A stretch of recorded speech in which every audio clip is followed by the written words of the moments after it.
table as well.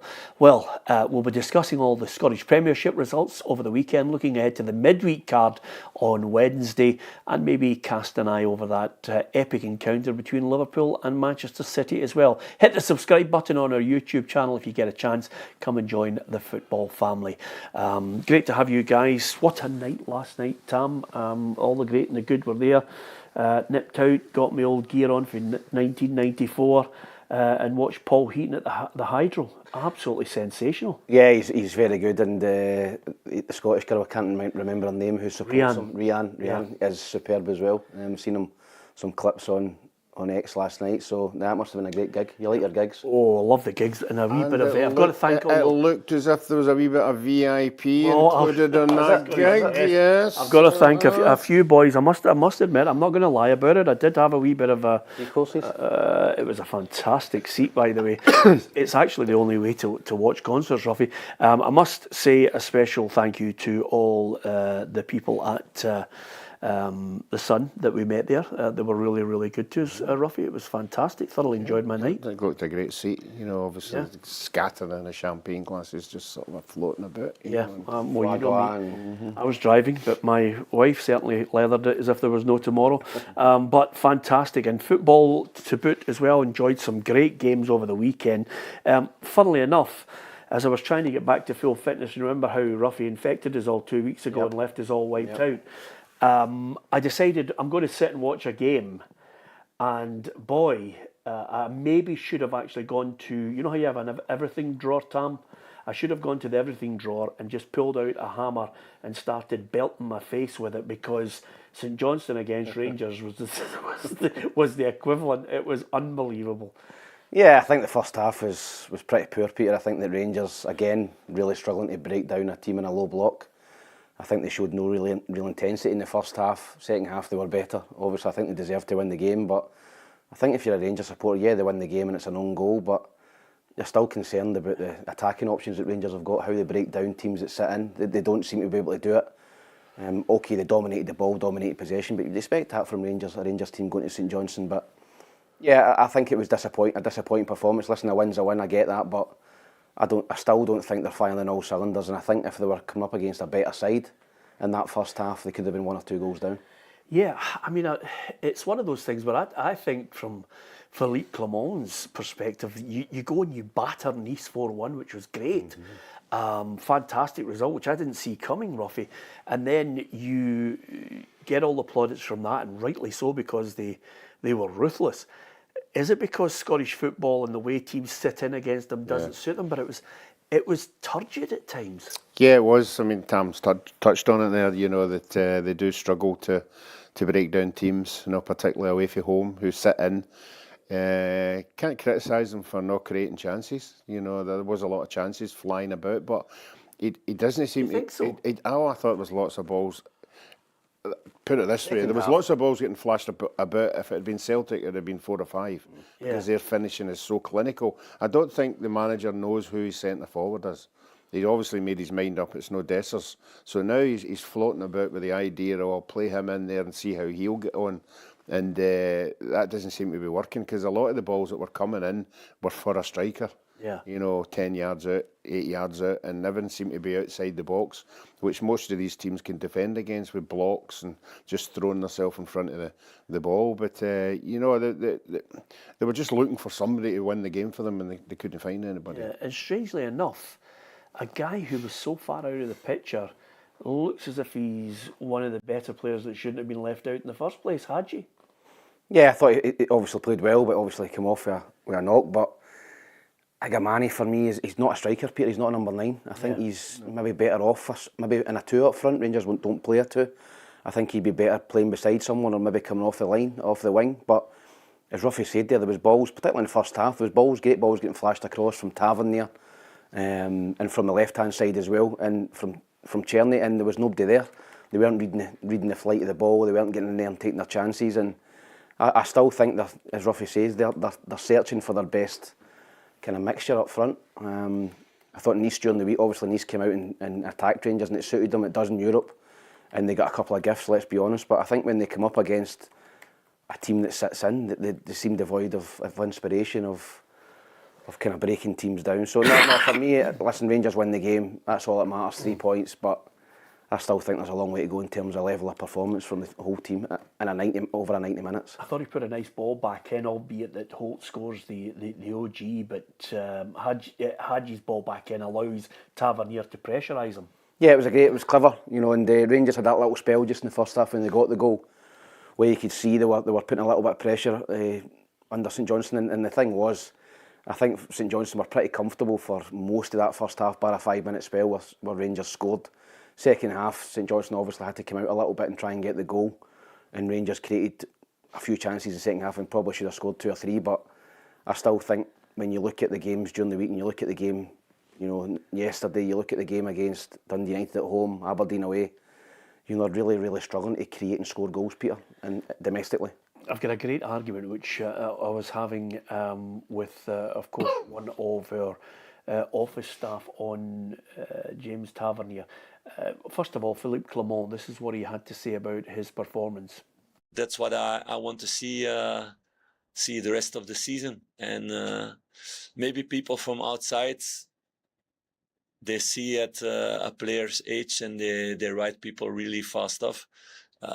He showed today that he's still a very important player for this season, and that he can make the difference in a lot of games. Does James Tavernier deserve a testimonial? Yeah, I think he probably does, Peter. I think he's saying that because the other 2 right backs are injured. Let's be honest, I mean, Casemiro and Sterling are both injured, Peter, so he's only got 1 right back now, James Tavernier, so he's not come out and said that 2 weeks ago when he was miles out of the picture. James Tavernier could play his 40 against St Johnstone, in St Mirren, and teams that just sit back. He's not having to defend. Yeah. But when he comes up against quality European opposition, or Celtic in particular, Maeda, he gets found out. So is he in his last season? I think he's in his last season at Rangers, and I think that, listen, the cards have fell nice for him just now because the other 2 right backs are injured, but he was bombed out, let's be honest. And it'd be the same if Hibernian picks up an injury or somebody else, Dessers is in, but I think long term, James Tavernier and Dessers are not in Clement's plans. Is he a failure when you look back over his career at Rangers, Ruffy? Not for me. No, I think his input and the goals that he scored, the important goals he scored for Rangers, obviously in an attacking formation, I think he's very, very good against the teams that we're talking about. But said, the reason he's not in the side is because he's not defending properly, and he's not defending properly in the big games. And Clement has identified that, and he's brought other people in. But again, that he's not the worst player in the team for me. I think if given a run, he gives his fair share of goals. Not this season, obviously, but I still think he's a player against the teams in Scotland. He'd be on my team. Yeah, I think his overall contribution against coming from the Championship and then into the Premier League, you can, against anything that Celtic have won and the spending power that they have, I think there are a lot more players that I would look to as failures in that Rangers side long before I got to James Tavernier. No, I don't think he's been a failure. I think he's been a great servant for Rangers. He's not a legend by any means. He's not up in that category, but I think he's been a very, very good servant for Rangers. I think he's scored his fair share of goals, big goals, and he was part of the team that stopped 10 in a row as well, which that whole squad will be, looked upon fondly for years to come. The same as the Celtic team that stopped 10 in a row. So, no, I think he's a very talented player. I think his legs have gone now in terms of the highest level. But games like the weekend, Peter, games like yesterday, St Johnstone sitting back, he can bomb forward, he can put crosses in, no problem at all. He's not having to do anything really defensively.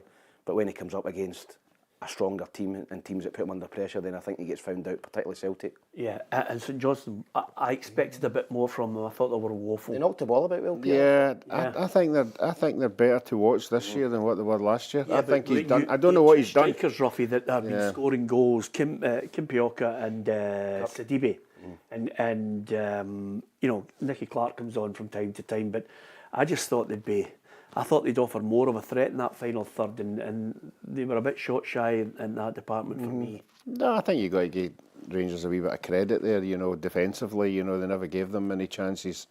You could see that the pace that the two boys St Johnstone had were going to trouble Rangers at some stage of the game, but they couldn't really get into the dangerous part of the Rangers 18-yard box, you know, and obviously when the ball came in there, most of the stuff was all wide. There was nothing in the middle. But no, I think the new manager has changed them. He's changed the way they play. I think they're better on the eye. You know, they're not sitting in and spoiling games. They're actually coming out and trying to win them. Okay. Rangers getting the win. It was a slender one. Give us your thoughts on that.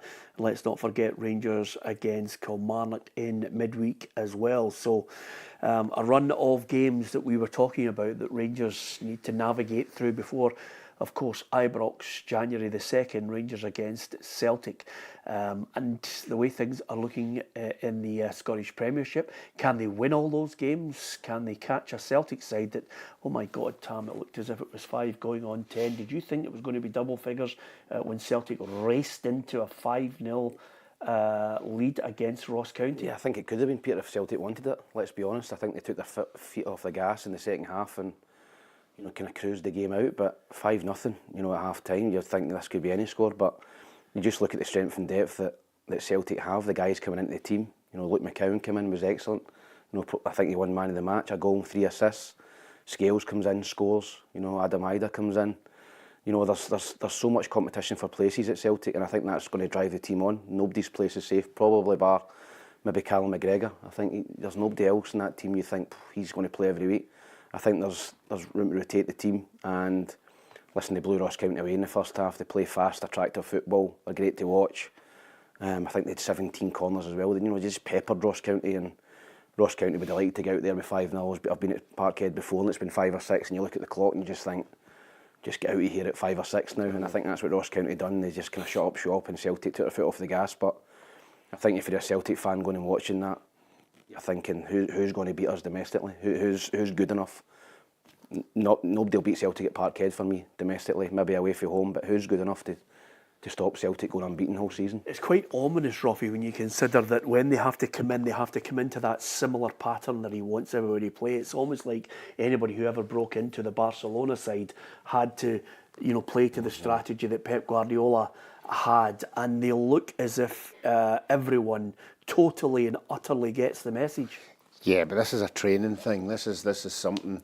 Monday to Friday, whatever training they're doing, it's all about quick feet, it's all about quick passing, it's all about movement at pace. You know, it's a much faster pace than most of the other sides, and you're right, you know, the players that have come in have bought into that as well. You know, they're all wanting a bit of it, and when they get a chance, they want to impress, and as Tam said there, most of them who came in did impress. And you're right, in the first half of the game, I think everybody thought it was going to be.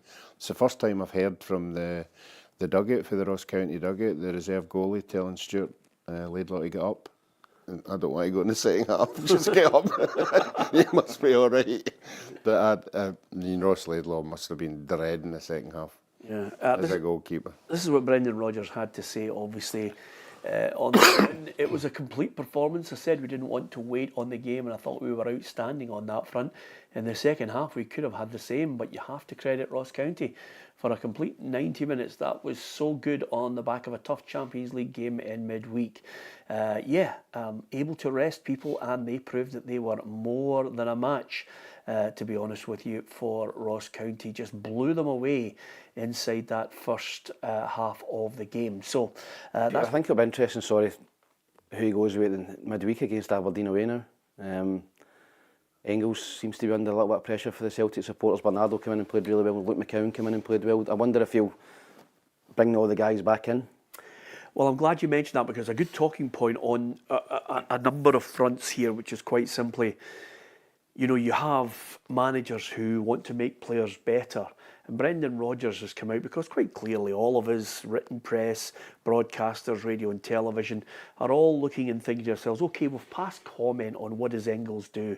Now, I've spoken to a number of legendary footballers in the last couple of days, and I've also spoken to a number of people who play the game, and they're looking and saying, okay, they're just making an observation. What does Engles do? And I think Brendan Rodgers is right to come out and defend this player and say, look, he's a young lad. I'm going to try and make him better. He needs time to adapt, the whole thing. I think you've got to cut Brendan Rodgers some slack on the basis that, you know, there are many managers who can work with a player and then suddenly develop him, and you actually get to see at a later date what he sees. Well, I think Nicholas Kuhn's a great example of that, Peter. I think last season you looked at Nicholas Kuhn and you thought, what's he do? You know, he wasn't getting by people, he wasn't creating, scoring goals, and then this season he's a totally different player. You're right, Brendan Rodgers has got a proven track record of improving players. I remember him coming in at Celtic, I thought Scott Brown was done. You get another 2 or 3 great seasons out of Scott Brown. James Forrest, another one, improved him. Callum McGregor, Nicholas Kuhn, Bernardo when he first came in, I thought, looks okay, but you know, are Celtic going to pay 4 or 5 million for him? They ended up doing it, and he looks a different player this season as well. So, yeah, you're right, Celtic have got that much competition. I think that he is a young lad at 21 years old. I think you've got to be patient with him. I think he'll come back into the team against Aberdeen. I think they'll bring the guys in from the Champions League that were rested on Saturday, and they'll bring them back in away to Aberdeen. But, you know, it's great competition for places because the guys in the team know that there's good quality players breathing down their neck and they've got to perform every week. Yeah, I can't see them losing a game domestically, can you? Yeah, I can, because it always happens around about January, February or something like away to Kilmarnock, and it's a horrible night and he rests 3 or 4 players and the players that come on just for some reason don't turn up. Anything can happen, sending offs, things like that, but it'd be incredible if they do go again, and then we'll start comparing them against the last ones. Yeah, okay. That's Ruffy's take on it. What's your take on it as well? What about Engles? What about Luke McCowan? Give us your thoughts on that. Ruffy, just on what Tam said there, would you start Bernardo ahead of Engles? I think it all depends on the training, you know, how his body language about the place. And when he came into the team, I thought he was superb. You could see he's got something. But he's a young boy, and as Brendan Rodgers has said, they play a style of football that some players might find it a wee bit longer to get into, you know. But I think he comes into that category. But he's certainly going to be a success, there's no doubt about that. Okay, 2 games down. We'll talk about the midweek games on Wednesday as well. We've got Hearts against Aberdeen up next to discuss as well. But we always like to thank everybody for posting messages on our feed. And don't forget, if you get a chance, you hit the subscribe button on our YouTube channel. And if you download the app, you'll get all the breaking news at your fingertips. And we've got a fantastic competition coming up, Ruffy, with a cash prize all the way to Christmas. 12 days of Christmas, Ruffy. We've got a competition coming up where somebody's going to be the lucky winner of more than a few quid at Christmas, which is always nice, isn't it? Oh, so we're keeping the quiz secret. Well, there's no point in starting it now since it's way beyond 12 days of Christmas. We tester or anything like that. Well, have you got a question that you want to throw out as a wee tester for people? Not yet, no. Another thing I was going to say to you about it as well is you're always one for kind of throwing a spanner in the works, and I just wonder if you remember this. Mark says, Peter, I saw a great documentary on Partick Thistle from 1976, and Ruffy was annoyed with the TV crew because they disrupted his preparation. He told them he'd lost his toy truck. Good luck, Chatham. Can you remember that? No, I certainly did have a few good luck things in my cap, but I can't remember falling out with anybody in the cap. In the cap, I had lots of things in my cap. You were superstitious, weren't you? Yeah, I picked up things like people would throw into the goal or something like that, and I'd just put them in the cap. Well, you had a pie in that cap for such a long time. Wow. It must did it not nearly make the road? No. I'd ate that in the first half. That wouldn't have happened at the end. So you don't remember it, right? Okay. He says Bertie Auld was the manager and Alan Hansen was in the Partick Thistle. I think I've seen that documentary. Did you? I've seen it when Ruffy's...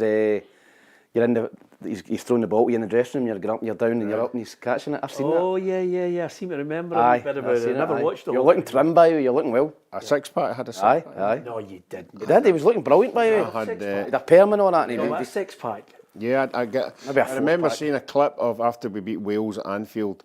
I think it was Arthur Montford interviewed me in the dressing room after the game, and I actually looked impressive.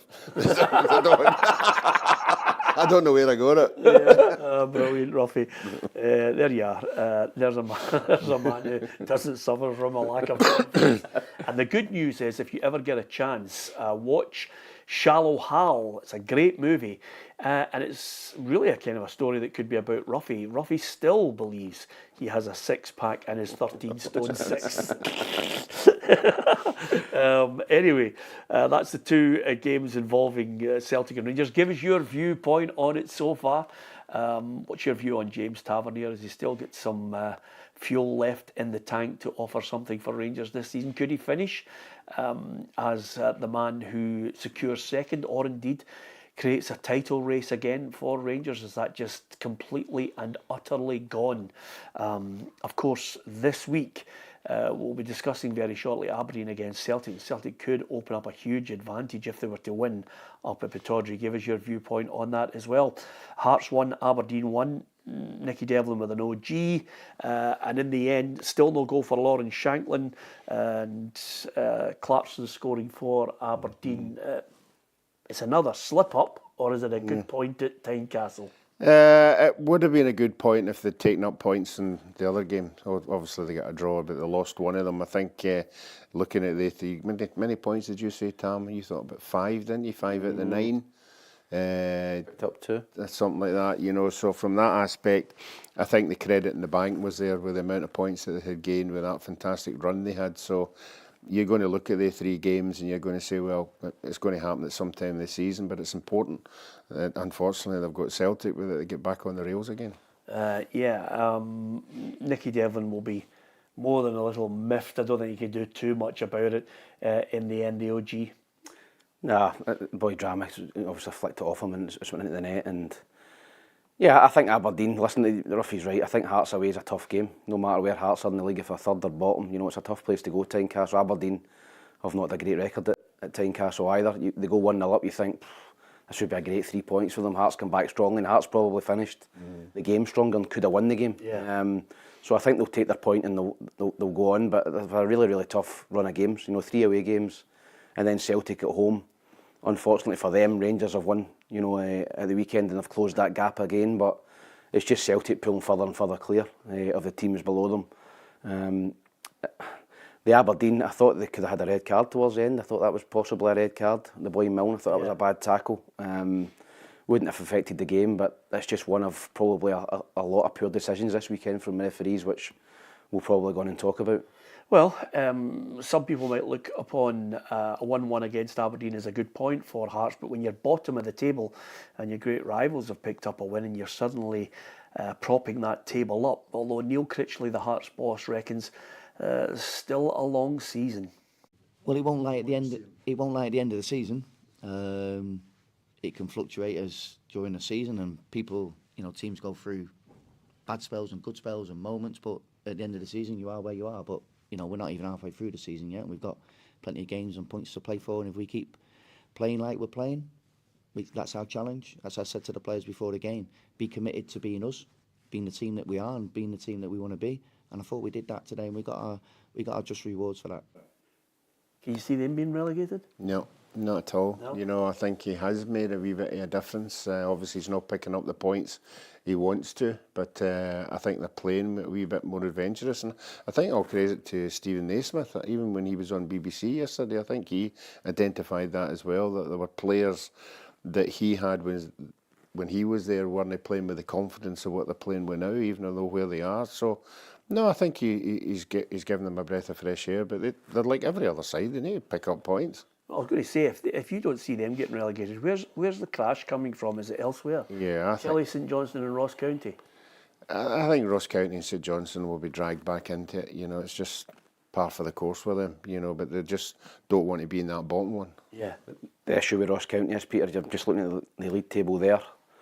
They are dreadful away from home. They're not bottom of the league because of their home record. Yeah. I think they've scored 1 goal away from home. They've not won a game. The only team in the league's not won a game away from home. So that's putting real pressure on their home form in Dingwall to keep winning games. But that's got to change at some point. If you go through a season, you know, not winning a game away from home, then you're going to be round about the bottom 2. Yeah, absolutely. Rangers, Hibs and St Mirren on the horizon for Ross County. But as far as Aberdeen are concerned, the Dandy Dons, we were looking at it, everybody was pinpointing October as the month. It's turned out to be November as the tricky one. Yeah, it is, and I think you look at the fixtures, Peter, they've not been kind to them. You know, 3 away games in a week, and then Celtic at home. You know, I would expect Celtic to beat them on Wednesday night. So you're talking about maybe 2 points out of 4 games. You know, that's not great, but they've done the hard work, Peter. They've got points on the board, so they can afford a wee run like that. You know, they're still going to be sitting pretty in 3rd place. Okay, 2nd place, Rangers will be catching them up, but I think if you're being realistic, you know, 3rd place for Aberdeen this season would be a great season for them.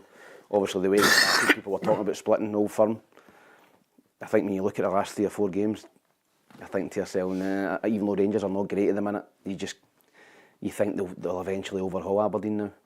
Celtic, St Johnstone, Hibs, all at home for the Dons. That's a good run. Jimmy Tillene just can't put his finger on at the moment. He understands they're not clicking.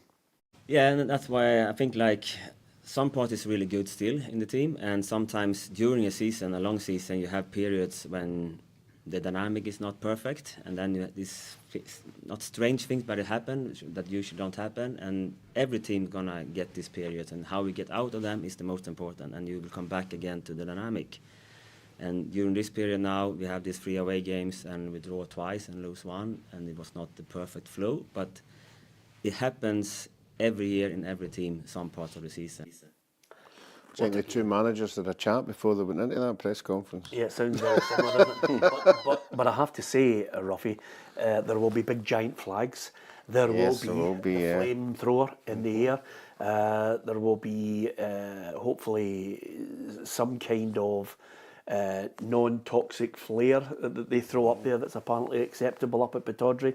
And the atmosphere will be unbelievable on Wednesday night, I think. Yeah, it'll be great. I think it's good for the game. You know, they struggled last year, and I thought they were a big miss. But I think this year they've really added something to the game. And I'm not talking about just the football. I'm talking about the atmosphere, the family. We always talk about, do the fans get value for money? You know, going to a game, just turning up at 2:30 and watching the 90 minutes and then getting up the road. But good for Aberdeen, the likes of Aberdeen, who are making it a wee bit special for the supporters that come along. Can they do to Celtic what they did to Rangers at Pittodrie?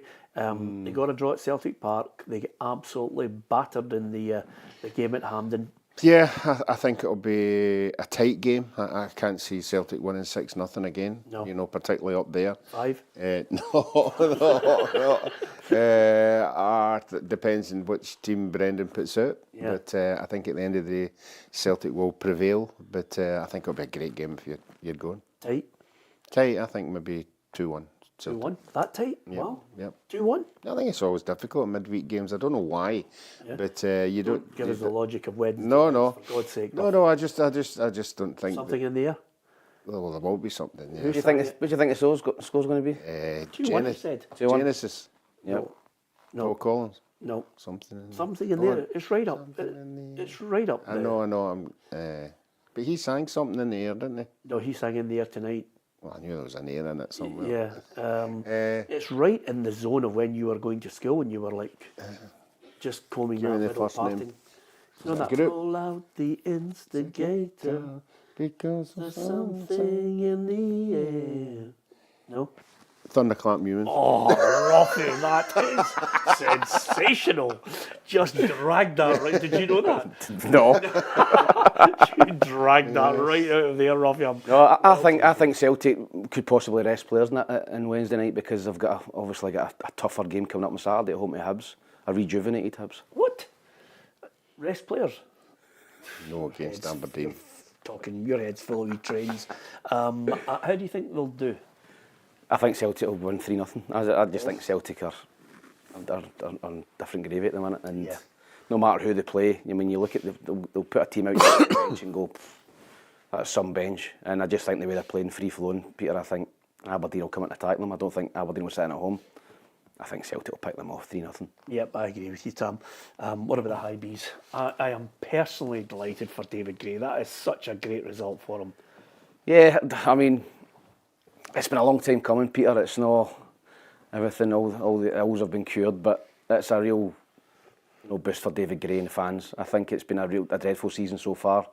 I think when you look at the criticism that the players have been getting, that he's been getting, goalkeepers have been getting, and they've been getting it from all angles. And I watched the game. I thought that Hibs played well, took their goals, but I thought Motherwell were absolutely dreadful. I mean, I'm not joking when I say one of the worst performances I've ever seen from a Motherwell team. They were shocking. What about the keeper, Howler? The keeper's shocking. I think he's had a decent season. Yeah. But a howler for the goalkeeper, and then the Hibs goalkeeper didn't really have much to do. Motherwell hit the post late on, but they were dreadful, and a wonderful result for Hibs. And you just think, right, now's the time for Hibs to go on a run. And they've got Celtic at Parkhead on Saturday. So that'll be the end of the run. But listen, it's a great result for David, and I'm sure he enjoyed his pint or his beer on Saturday night, because there's not been many, and I think there was signs that Hibs are just starting to get it together a wee bit. The last couple of games, the Aberdeen game you were at, Hibs played well for a long periods of that game. They scored three at the weekend, so Yeah. maybe that's him starting to click in the forward areas. Well, listen, David Gray at the best of times. Sometimes people can find him droll and boring and a little bit monotonous in the way he answers questions after a press conference, especially if it's a defeat. So let's see what he had to say after a 3-0 win. Said for a number of weeks now, I fully believe in the squad and I fully believe I can turn this around during the difficult periods, and I always understood exactly why the questions are going to be asked and still continue to be asked of me, because of where we find ourselves. You know, one result doesn't change the season, we know that.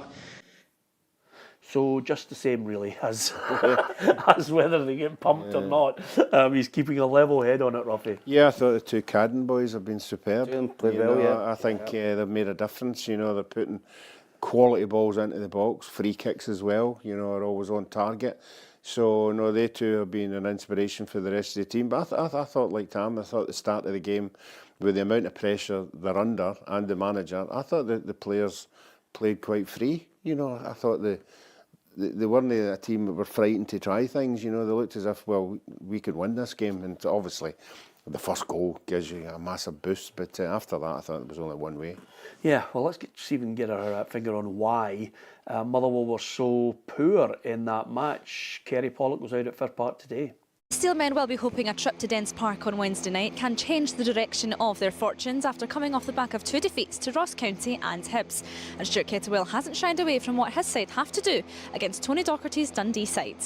Bottom line is we've got a really difficult task and a really difficult challenge against Dundee at Dens Park. Irrespective of what time of the year it is, whether it's a cold night or it's a mild night, that side, it doesn't really matter, to be honest with you. I think what we have to do is, as I say, is understand where we come up short and make sure that we have a real intent in trying to attack the game, and attack it with the vision of trying to win it. You know, not just turning up there to try and avoid an error, trying to tiptoe through a game. I actually feel that we probably need to take a bat out and have a swing, and that's, you know, my job again, to make sure that the players are braced for that and prepared for it. Despite having dropped 6 points and conceding 5 preventable goals, they still sit 5th in the Premiership table, and the Well boss believes it will stay knit tight until the end of the season. I don't think there's anything between any of the teams in this league, honestly. Obviously, we can start to break that down. We understand that Celtic have a healthy lead in the table, but again, you have a look at the league table and look at the points and have a look at the sides that are in the mix. It's incredibly close, but for me, I don't feel that it's been close enough for us the last 2 games. So it's about addressing that. It's about trying to show a better performance. Yeah, there's a run of games here. Dundee, St Mirren away, and then Dundee United, Kilmarnock before they face Celtic and Rangers. So you wonder what Motherwell are going to do in that period. They had a great run. You don't have to look at it in that middle part from August, where they were on a great run, Tam. But now this is 4 where they. How many points should they expect from those 12 on offer? It's difficult to tell with Motherwell this season, Peter. They're very Jekyll and Hyde. The last 2 performances have been terrible. You know, Ross County away and then Hibs at home. 2 poor defeats. Not really, you know, threatened opposition at all. And then you wouldn't be surprised if they got with Dundee and win. They're just that kind of team. You can't really predict them. They could pick up 8 or 9 points. They could pick up 1.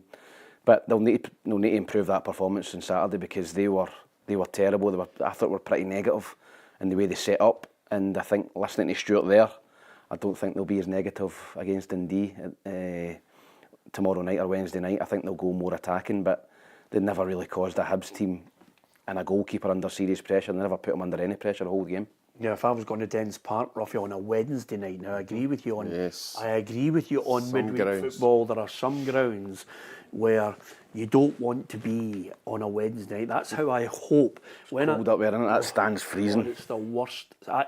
I think in the Scottish Premiership, I mean, that's why when we Tony Docherty in here and I said to him, the plans for the training ground alone, and then the stadium, if they get it all, is absolutely sensational, because, boy, that stands the worst in the Scottish Premiership, isn't it? Yeah, I think they've identified it. You know, it's probably the oldest, or one of the oldest that's been up there. You know, I think the supporters themselves would agree with that. You know, it doesn't. Is that them when you were playing? It's a massive big stand. It was there when Alan Golzine was playing. Yeah, it's a massive big stand, but it's never full. You know, I think that doesn't add to the spectacle of it, because the other ones behind the goal are quite newish. I don't think it helps with the big wrought iron bit at the back, Ruffy. Yeah. You know, where the press are, and your The wooden pillars. Eh? Wooden pillars. I've got the wooden pillars as well. That's another thing, restricted view. Wonder how that affects the season ticket. But in saying that, if they got the big move and the plans that John Nelms has, it would be fantastic. Well, they're the same as up at Aberdeen. Aberdeen are 3 or 4 years ahead of them in everything that they're doing. But certainly the two owners, the American owners, obviously are looking at Aberdeen and saying, like, we need to be part of that. Yeah. Okay. Dundee United 2, St Mirren 0. Referee. Oh, Peter. Come on. Referees are an absolute nightmare here. There's 3 decisions. I've seen it last night on the TV. The penalty kick, not a penalty kick for me. 2 penalties, and the red, to give him a red card for it as well, Peter. And the goalkeeper, Ruffy, please tell me you thought that was a red card. Yeah, it was a red card. I mean, he's come flying at his goal, Peter. He's caught him about there, and he's booked him, and they've not even looked at it. And St Mirren have been absolutely shafted for me. I mean, they've lost the game, but they've been hard done by 3 big decisions. The goalkeeper changes the game. And off the park, according to Stephen Robinson. Here's the first one, the angle I see, I can't make a call on it. You know, they've obviously got better angles than me. The second one, well, I mean, if we're sending people off for that, it didn't look like a penalty. I don't think Dundee United thought it was a penalty either. But Ellery saved it, so it certainly didn't make us lose the game. As I say, I can only worry about what I control. I can't control the VAR centre or the decisions that are made for or against you. Sometimes they go for you, sometimes they go against you. Well, it was very magnanimous there, Ruffy, but I thought the Marcus Fraser one was an absolute joke that he even gave him a red card. The boy had his hand across his face to start with. Yeah, I thought the goalkeeping one was the one that turned the game. Yeah. You know, he should have been sent off. Yeah, he's off, and they're down to 10 men. Reserve goalkeepers in there. You know, the onus is on St Mirren to go and win that game, but that one decision, and did they not look at it at VAR? I remember the referee ran right to the spot, and then my immediate reaction was he thought it's no a goal scoring opportunity. Yeah. But he's hitting him quite high up his leg, you know, and it was, as Tam said, it's reckless, and you know, the boy's rolling about the ground. So, you know, I thought it was a bad decision. Decisions apart, you've got to give Dundee United credit, Tam. You know, Jim Goodwin, it's just incredible what he's managed to do when you consider that quite a lot of, I mean, the amount of people, I would walk into a stadium, Tam, and the amount of people that I would meet in the game, football people, some people looking for jobs, and they were gobsmacked that Jim was able to land that job. I'm a big fan of him. I like him as a person. I think he's got something as a manager. But boy, he's got to be happy with United this season. Yeah, I think it's fantastic, Peter. I think when they come up from the Championship, they weren't that impressive. Wraith Rovers ran them close for much of the season. They pulled away towards the end and they won the league. They've recruited well. They've signed some really, really good players, and you can see that in the team. They're well organised. Jim, for me, has always kind of been under pressure at Dundee United from the moment he went in, because you're right, I think a lot of people were stunned because he was really, really poor, a poor time at Aberdeen. And I think a lot of people were surprised. He was under pressure to win the league. He's delivered that. And now I think they're sitting in 4th place. They're on the coattails of Rangers. So I think if you're a Dundee United fan, you're now looking at that team and going, right, okay, I think we're going to stay up this season, but can we finish in the top 6? Which I think would be fantastic for a club. Okay, Dundee United are a big club and they've got a decent budget, but for a team to come up and finish in the top 6 would be great. Same with Tony Docherty the previous season. So no, I think that he's done a really, really good job at Dundee United and he deserves a lot of credit. Yeah. Kilmarnock played against Dundee at the weekend, Ruffy. It's such a rare encounter seeing them together. This is their 400th match against each other this season. 1-1 this time, not 3-2 that we were all hoping for. No, and no late goals. I think as soon as you start talking up games like that, you know, you end up with a nothing each. But, you know, it looked quite entertaining. You know, I thought that both teams gave it their bit, but I think Derek thought in the second half they were the better side. You know, they had chances to to win that game. Obviously, the young boy comes on and scores a very, very good goal. He was talking him up, you know, but I think Dundee Tony seems to be quite happy picking up points, particularly away from home. You know, he's obviously, you know, just not wanting to come away from games with nothing. And I don't think he's done that quite a lot this year, and I think that's because they've been so successful. Yeah. Kelly, Derek McInnes, has he got enough in the tank to get them well away from there once he gets into that January transfer window as well? Yeah, I think he's got a pool of players as well. You know, obviously a couple of them went off the boil a wee bit and he's left them out. But certainly, I think he's got a pool of players there that will see out the distance. You know, I can't see them falling down into the bottom two. I think they've got too many good goal scoring opportunities in the team. So, you know, I think he's just got to, like, we're talking to the Hibs and the Aberdeen boys saying we'll just have to sit out and bear, you know, the way it is just now and hope it improves. Yeah, okay. Here's the overall table in the Scottish Premiership. This is how it looks. Tam, at the moment, Hibs in a better position for you, above Hearts, and is this the signal and the start of the climb? I thought it would be until I looked at the fixture list and I've got Celtic away. But I think when you look at the last two performances, Peter, you've got to be encouraged. They've struggled to score goals this season and they've scored 6 in the last 2 games. You know, against Aberdeen and Motherwell, who are, you know, in about the top 6. So I think the Hibs will be okay, Peter. I've obviously got a tough one at the weekend, but I think coming up to the games, you can see that they're fighting for the manager, and I think that's the main thing. You know, I think that earlier in the season, you're looking at the team, you're going, are they really caring about the manager? Are they fighting for him? They're getting too many people sent off, making too many individual errors. He seems to have stamped that out the last couple of games. And you know, they're hopefully they're on the way back up the table. Yeah, Ruffy? Yeah, I would agree with that. I think the first thing I'm surprised we've not heard that he's lost the dressing room. You know, when you're in a long run like that and you're not winning games, the first people click on is always lost the dressing room, and I obviously wonder how they know that. Yeah. You know, because you only know what's happening if you're in the dressing room or at training, and the body language. I always go with the body language when a team scores when they're under pressure. Everybody's on top of everybody. The reserves are on top of the goal scorer. Everybody's there, and that shows you that they do want to do well for the manager. Yeah.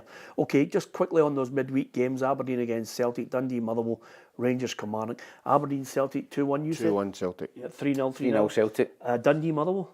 Oh, that could be any score, 2 each. Yeah, I'm going to go Dundee 2-1. So am I, 2-1. Rangers against Kilmarnock. I'm going to go Rangers again. If they could find somebody to put the ball in the back of the net, I think they should win that 2-0. I'll go 1-0 Rangers. 1 each. Oh, right, okay. Interesting take there from Tam. What's your thoughts on it? Give us your view on the midweek games. And on Wednesday, let's not forget, Scott Allen and Ryan McGowan will be with us. It's hard to believe, guys. December, getting ready. Christmas tree will be up in the studio shortly. And then it's all roads leading towards the festive period, which is a great time for us. And I was talking about people that you meet round about this time, lots of old friends that you meet up with. I ran into Ruffy's old friend on Friday, Sir Kenny Dalglish. He was asking for him. It was absolutely magnificent. What a day it was. You must have loved that. Oh, were you in your element? Oh, it's fun. You fanboying him, aye? It was like I just sat in his lap and interviewed him, but it was like a who's who, Ruffy, of who, you know, at this John Hartson's sporting lunch. It was absolutely fantastic. John does a magnificent job in raising money for his foundation, and it's Grab Life by the Balls, which is basically trying to get the message across to people to, you know, check your testicles, make sure that you know, for cancer, that you get a checkup. It's fairly straightforward stuff. It's absolutely brilliant, and he raises fortunes. And there was about 670 in the Doubletree. Which is a lot of people to try and leather, Ruffy, but I gave it my best shot. I just absolutely hammered anybody that came on the stage. I think anybody in the first 5 rows would have been up for it, you know. I think it's when they start moving backwards, you know what's going to happen. And Kenny, the good thing about Peter was he donated his 30 grand fee to the charity as well. Yeah, that was nice of you, Peter. A lot of people don't know that you do stuff like that. It's one of those things that you just have to, you take one for the team. And your man Kenny looked good. 73, Ruffy, same as yourself. Yeah. Yeah, we're the same age, yes, and he's good chat, you know, if anybody gets a chance to listen to him, you know, obviously given the right questions. Yeah. He is very, very funny. He's a very funny guy. Yes. You know, you don't see what you get, you know, but if you have somebody like you interviewing him and he's relaxed, you know, you get a lot of humour. Yeah, I love his humour as well, but no Tam thinks I love him generally. Somebody said, "Here's your stalker coming," and I said to him, "You changed your curtains in your house." but he's got a great dry sense of humour, which is fantastic. Some people don't know how to take him. You're a wee bit like that sometimes, Ruffy. I don't mind face to face with him. It's on the phone, you know. That I mean, he comes up with some crackers. You know, I remember we were doing I think it was a Scotland-Holland game, and Kenny was doing the obviously a bit to camera and that, and somebody did that old question, you know, would your Liverpool team beat this Liverpool team? And obviously, you know what his reply is going to be, well, our team are all about 70 and 80 now, so they probably beat us quite easy. Things like that, you know. You just fall into it, you don't know what's happening, and all of a sudden it's too late. Yeah, well, it was just a question for you, and it's probably only for Ruffy, unless you want to offer your opinion on it. Must you think Dalglish would be worth in today's market, and do you think he could play in today's game? I'm glad you never asked Kenny that, because he would give you the reply I've just given you there. And he's everyone would be different. Would he be the Kenny that we know? You know, no six pack. You know, no big strapping guy who would use his body to shrug off centre halves, and I don't know. I remember look at him at Liverpool signed him for a British record transfer, 440,000. Oh, he's got to be up there in hundreds of millions. Yeah, you know, over 100 anyway. Yeah, 100 million. Oh, over. More than Jack Grealish. Yes. Yeah. Oh, definitely. Yeah. Yeah. Jack Grealish is 100 million. Oh, yeah, he's a better player than him. Yeah. Oh, yeah. Yeah. Okay. Before my time, my dad loved him, said he was a fantastic player, but before my time, I've only seen clips of him, but I know obviously how the esteem he's held up with Liverpool supporters. I think he's probably their greatest ever player. Celtic's probably one of their greatest ever as well. So, 200 million, Sam. That good. Aye, okay. Right. Whatever you say. Just thought I'd tell you. And that brings us nicely to one of the teams that he played for, because it was a belter. Liverpool now out in front. Nobody's going to catch them. They defeated Manchester City, and here's what Arne Slot and Pep Guardiola made of it all. Playing against Real Madrid, playing against Man City, teams that have been and are so good, with managers that have won so many trophies. It's always nice to come out in both situations as a winner, but the reason why these teams won so many things is that they weren't able to win once or twice. They were able to win every single 3 days. So we're really happy with these 2 wins, but we also understand if we want to achieve more than this. Proof of that, me myself, is accept the reality. Accepting the reality, accepting that the decision you have to make, to find a solution to try to win in games with these players. When I was in trouble, my mom and dad never give me away. You know, always was there. And I had the feeling the club, want to be with the players, I want to be with these players, and happen. So we didn't think, okay, we can lose 1 game, 2 games, lose 6 to 7 is, wow, it's a lot, but it's what it is. So accept it. Yeah, good times and bad. He's there, he wants to actually, you know, he's not cowering away from it, he's squaring right up to it. Yes, Peter, but I think Man City have gone. I just looked at Liverpool battered them yesterday. That was a tanking. I mean, that could have been 4 or 5-0 easily. Yeah. And when have you seen a Man City team like that dominated? You know, really dominated on and off the ball. I'm talking about Rodgers and different guys, De Bruyne, but I just think they're coming to the end in their cycle. Man City, I think they've peaked maybe 2 seasons ago when they won the Champions League and they won the treble. I think they peaked then, and I think now there's a lot of those players on the way down, and they're not going to win the league this season, let's be honest, and they might struggle to win anything really. I mean, I look at the Liverpool team and Arsenal team. So yeah, Liverpool look unstoppable at the minute, Peter. They look fantastic under Arne Slot. Can't see anybody stopping them, Ruffy. No, Chelsea are making a brave effort to move up the league, but I don't think targeting winning it. I think they'll be happy to be back into the Champions League again with the amount of the bad time that they've went through. And you're looking at the other teams as well. I mean, Tottenham keep dropping points and everybody else is dropping points. Arsenal on a good run at the minute. Arsenal's got a run. They've come back a wee bit, yeah. They'll crash and burn. 11 points. There's 11 points clear. Yeah. That's just, the league's done. Yeah. Okay, we'll find out. Do you agree with us? Lots more to talk about after the news. Hello and welcome to your daily news headlines on Monday the 2nd of December, sponsored by Arnold Clark. Philippe Clement said that it's good to have Yanis Hadji back due to the offensive injuries that Rangers are currently dealing with. I don't give chances out of nothing. It's because of what he's been doing in the training and the way he came in against Dundee United. So it's good to have another offensive option because we still miss a lot of players in our offensive third. Hibs goalkeeper Jordan Smith has said that the win on Saturday over Motherwell is a huge relief, but the team now need to push on. That feels much better. That feels like a weight's been lifted almost. But I was just saying, outside there, that's got to be the minimum required, really, for a football club of this stature. Finally, Ruben Amorim isn't getting carried away with his Manchester United side after they thrashed Everton 4-0 yesterday at Old Trafford. So let's focus on the performance, not the results. So we'll see in the end. In the end, I said this many times, I will be judged about the place that we finish. I know that. But let's focus just on the next game and look at the performance. Those were your daily news headlines on Monday the 2nd of December, sponsored by Arnold Clark. For more daily content and breaking news, please be sure to download our app and subscribe to our YouTube channel. Yeah, Manchester United, Ruben Amorim.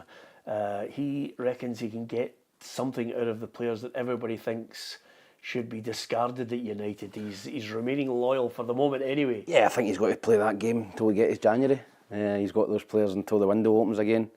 He's got to do the best he can with the players that he's got. But I think there is a lot of talented players at Man United. They just, whatever the previous manager, Ten Hag, was doing just wasn't working, whether that was systems or training or what he was communicating to the players. It just wasn't working, and I think he's come in and he's given them a lift straight away. And they're not that far off the top four as well. So, yeah, I think he's a very talented manager, Peter. I think you can see that, but the proof will be in the pudding at the end of the season if they can get back into the top four.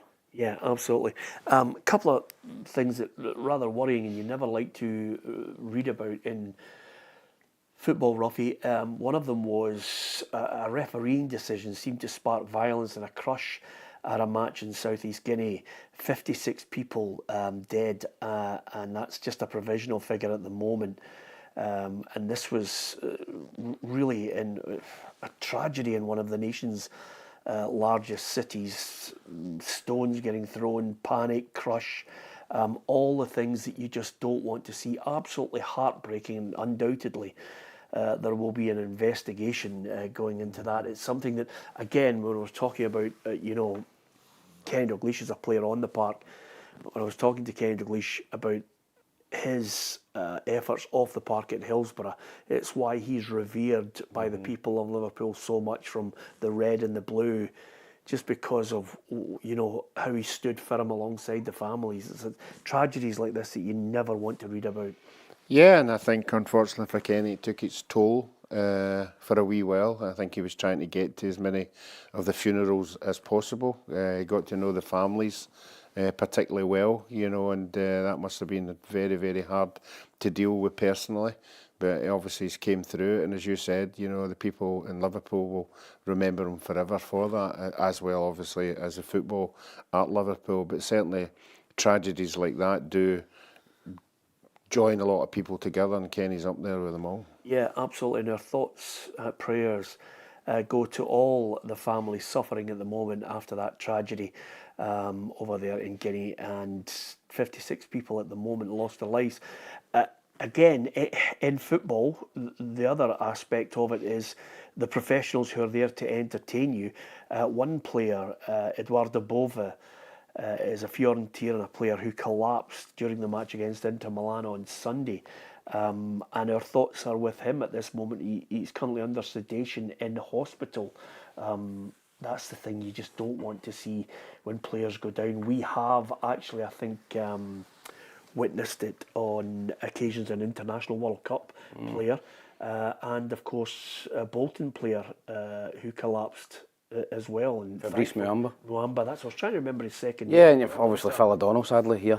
Yeah. With Motherwell, so yeah, it does happen from time to time, athletes, and maybe a condition that nobody's, known about, and medicals and stuff like that, but, I was reading about it just before I came in, and it seems it's a bit more positive. He's kind of compos mentis at the minute, he's out of the coma and that stuff, so hopefully he's going to be okay, but you're right, I think the paramedics and the first aid people were right on it straight away, and I think it's probably one of the, if anything's going to happen, I think on the football pitch is probably one of the best because of the care and attention straight away onto the park, and if it's something to do with your heart, they can get it going straight away. It's amazing in this day and age where the money is involved in the game, how every player doesn't go through a thorough examination at the start. ECGs I know and stuff like that, dementia is now making people more aware of it, that examination should be made, to see how people are health-wise before the season starts. I'm not saying it's going to trigger it, but certainly it's going to curtail it, obviously, if you get these tests. Yeah,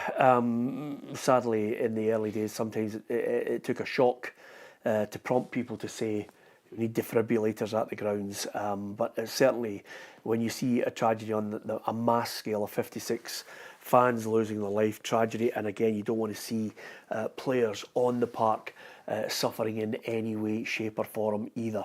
And of course, as Don mentioned there, Christian Eriksen was one of the players who suffered a similar escapade on the pitch as well. I'll never forget that. The players just put a shield around him. And then, it's just pain, hoping that he was going to pull through in the end. So a couple of sad stories to finish with there, but let's not forget also that as we move forward over the month of December, there's lots of special one-to-one interviews. The Women's Football Show tomorrow. We'll have the journals on Thursday to look forward to. Scott Allen, Ryan McGowan, part of the team on the Wednesday. And then, of course, Friday, the football show, reflecting on what happened on the midweek 3 games in the Scottish Premiership, then looking forward to the weekend's football. There's lots of football coming up, which is why Tam is so excited. This is the hectic domestic football, Tam, you crave. As I love it. I love December. There's probably 8 or 9 fixtures. If you're a team, if you're a supporter, you're looking at it and you're going Boxing Day, New Year's games, or derby games coming up. So, yeah, busy time. And as a player, Ruffy will tell you, the best thing doing is playing. The training, you just get in, recover, get a massage, you're out playing again. There's not a lot of training going on and running. Yeah, Dennis says, Peter, you need to get that cough looked at. Dennis, I was as fit as a fiddle. What happened? Tam and I were in here. Ruffy came in with some sort of malaria, or I don't know what it is, some sort of tropical disease, and infected everyone because he's selfish and he wanted his fee. Absolutely, that is exactly the story. I couldn't even embellish or add to what Tam has just said there. Alison not with us today because she is off sick. She was also in the room the day Ruffy decided just to come in and infect everybody. A lesson to us all. Don't hang about with Ruffy when he's not feeling well. Anyway, on that note, don't forget also 12 Days of Christmas. Big special prize, a real bumper bonus for you for your Christmas. All you have to do is make sure you subscribe to PLZ Soccer. Make sure you like, share and follow across our Facebook and our Twitter. And of course, the competition itself will give you a fantastic prize and a real bonus for Christmas. Really looking forward to it, Ruffy. Are you? Christmas, yes. 12 Days of Christmas. 12 Days of Christmas, yep. I'm sure everybody want to get involved and win that big prize.